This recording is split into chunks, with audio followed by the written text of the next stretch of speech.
Svetoga Duha sada i kroz sve vjekove vjekova. Amin. Otče naš koji si na nebesima, da ti sveti ime Tvoje i da dođe carstvo Tvoje, da bude volja Tvoja, ko što na nebu, tako i na zemlji. Hlijeb naš nasušni daj nam danas, Gospode, i oprosti nam dugove naše, kao što i mi opraštamo dužnicima svojim, ne uvedi nas u iskušenje, nego nas izbavi od zloga, jer je carstvo i sreće, jer nisam se mogla stvarno da zamislim. Hvala mojim roditeljima što su se ovako potrudili i sve pripremili. I toliko ljudi me iznenadilo koji godinama nisam vidjela, koji su poslušali ovaj poziv i došli. Hvala vam od srca, jako smo srećni.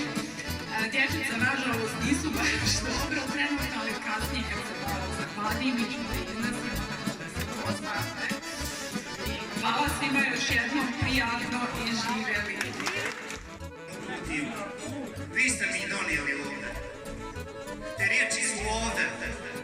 Hvala vam, živi i zdravi bili i da vam vratim.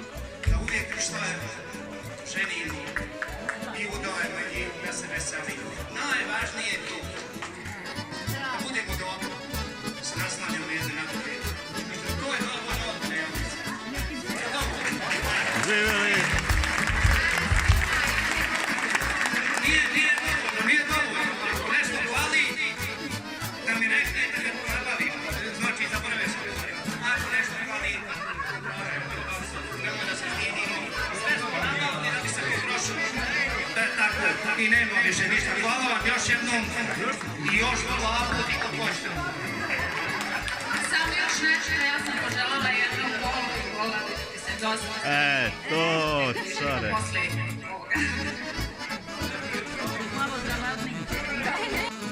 Evo me da pokušam, jesam neki zagovornik, ali hoću sve zajedno da vas pozdravim i da vas jako želim. Da pozdravimo našega sveštenika, oca Protu Jereja Branka Đuljića u Buzekari, koji je danas obavio ovaj sveti čin krštenje ove predivne, zlatne i male dječice. Da pozdravimo kumove po prvenstvu koji su kumovali u ovoj domaćinskoj kući, domaćina Steve Vlasića, njegove domaćice Dance, čerke Dalibora Zeta i ostali sve koga ima. Da pozdravimo sve Dolubaše, porodcu Mirković, da pozdravim Šuru Obove kuće rođaka Nenada Đoku, Zeta Živana, da ne nabraja, sve rođake, rodice, sve prijatelje, kumove, sve vas, dragi moji gosti.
Mađar bio